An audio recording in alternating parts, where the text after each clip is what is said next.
What's going on, fam? It's your boy Sydney from thenakedgardeners.com.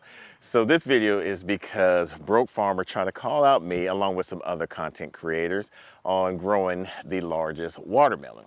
Now last year, I guess he grew a watermelon that was his biggest and he was surprised of it. But however, he didn't know that we grew a lot of watermelons, that we grew so much of the watermelons, we were even giving out to our chickens as a snack. We've also had a few friends hit us up on Instagram. That's the best way to ask us questions, along with emailing us at teamholland77@gmail.com.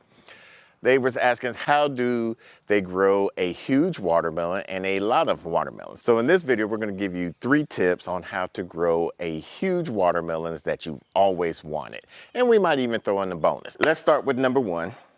The best tips to growing watermelons is to start about 6 to 8 weeks of your last frost date. If you don't know your last frost date, all you have to do is Google on the almanac, put in your zip code, and they will tell you.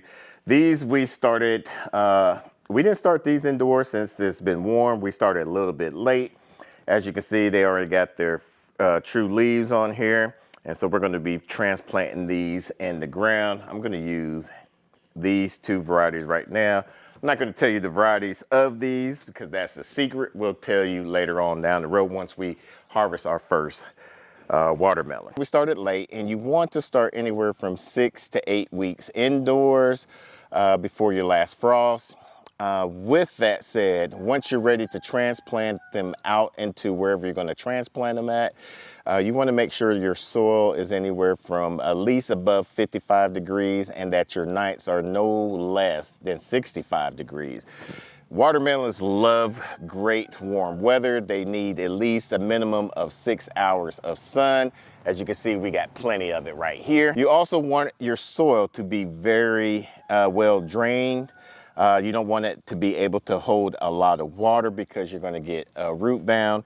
I believe this is going to be a perfect soil for us because we created this soil this year actually, so I don't know how it is. You want your pH level for your watermelons to be neutral, so anywhere from 6 to about 7 on the pH scale. If you don't know what your pH level is, Redmond has a soil test kit that you can purchase. If you use our affiliate code at checkout, you can get a discount at the checkout. We'll put that link in the description down below. We're going to plant it right here, and what we're going to do is I'm going to make a hole with cucumbers, melons, squash. You don't really want to disturb the root. We're going to grab some of this compost, put it in there. Man, if you ain't growing your own compost, you missing out. All right, so we're gonna do that. Mix it in. There we go.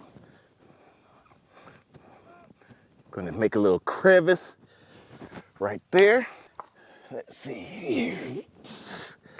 We'll get about right there. That's how we want it. Take that out. Got your nice little hole right there. Go put that right back in.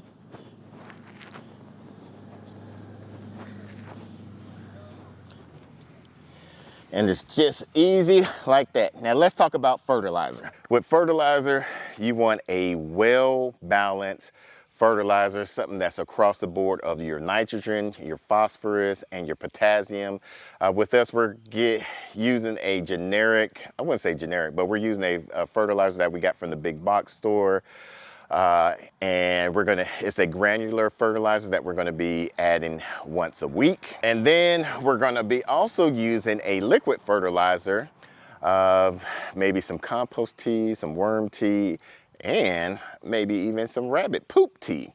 But we're gonna be doing that every 2 weeks. And that's just gonna help your liquid fertilizer your plants are gonna be able to take that up immediately. With the granular fertilizer, it's going to take some time to break down. So that's why you want to add it weekly, because with your melons, your cukes, and your squashes, they are very heavy feeders, and you want to be constantly feeding them. What we're going to do is going to do the recommended granular. Along with that, I'm going to top dress it with my secret ingredient. So here we have the Espoma Garden Tone. It has a 344 nitrogen, phosphorus, and potassium. The thing I like about this one, it has a 2% sulfur, which is going to bring your pH down. I believe when we did our soil test, our pH level was very high. I think it was a little bit above a 7. So I want to bring it down at least about to a 6%. And what I'm going to do is, like I said, these are heavy feeders, so we're going to do, and since it takes a while for granular to break down, we're going to do that. Then we're going to add some worm castings that I did ourselves from our worm farm. We're going to cover that up. Oh, got some worms right there, probably from the cocoons that this hatched out. Uh-oh, sounds like you're going to be trouble. As Broke would say, ooh, ooh, ooh, ooh, ooh. How you say it again, Broke? And then for the secret ingredient for the fertilizer, we're going to take some of this rabbit poop. We're going to do about a shovelful.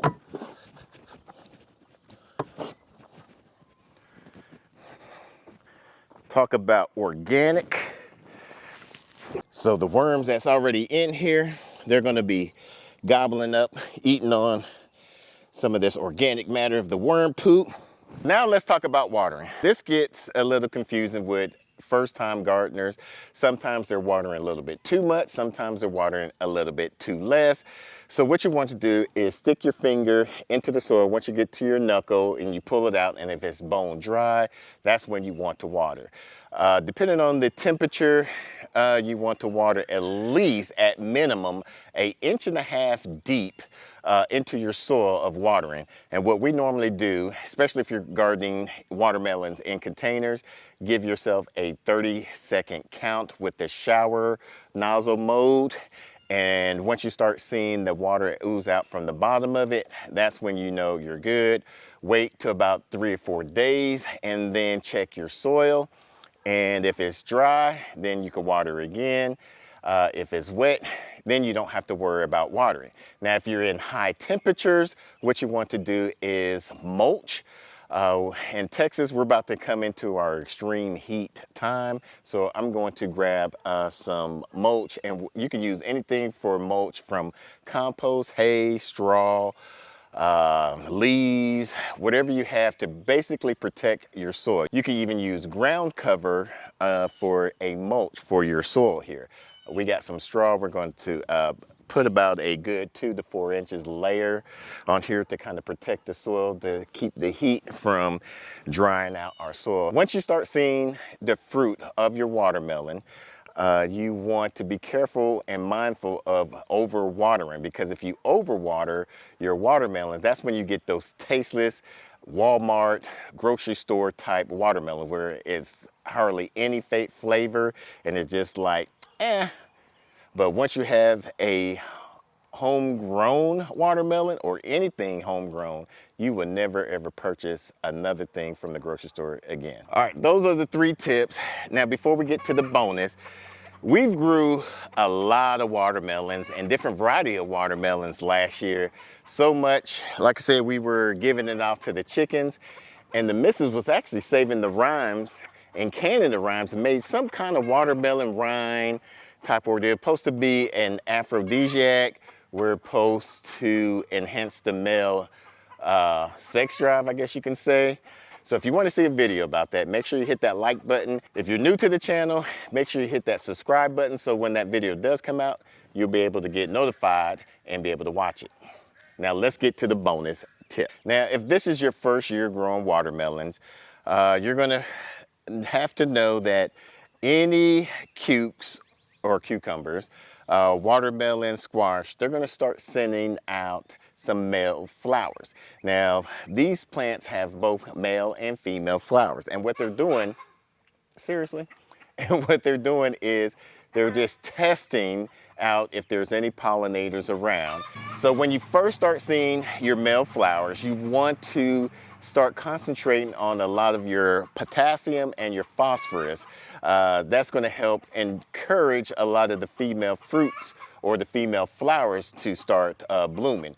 And you can tell the difference between a female and a male flower because the female flower actually have the pre-existing fruit at the underneathing of the bloom. What you also want to do is start encouraging and to grow pollinator plants around your plants, your fruiting plants, because that will help encouraging the pollinators, the beneficial bugs to come into your garden, and they'll see that flower, and then once they see that flower, they'll see your plant that you want to pollinate of your watermelons or your squash or your zucchini or your cucumbers, tomatoes, peppers, all of that. And that, what that does is help decrease the chance of you having to hand pollinate your males into your females. So what you probably want to do if you don't have any pollinator flowers around is grab the male flower and kind of take it off the vine and kind of put it inside the female flower. What we learned on our second year of garden is grow a lot of flowers and beneficial plants. And that will also help deter a lot of the bad pests from damaging your fruits and your plants that you want to grow. Now with watermelon vines, they'll typically will have anywhere from 4 to 6 plants or fruits on that particular vine. And if you're growing for just mass production, that is fine. However, if you're growing for a large fruit, what you want to do is you want to prune your suckers off of your watermelon vines, because that will encourage that all that energy to be on that particular vine. And that particular vine will have anywhere from 2 to 3 fruits on there, and that will encourage that fruit to get a lot larger. Now later during the season, I'm going to show you what to look for when you're trying to harvest your watermelon. A lot of people use different methods. I'm going to show you what works best for us. Until the next video, let's grow together.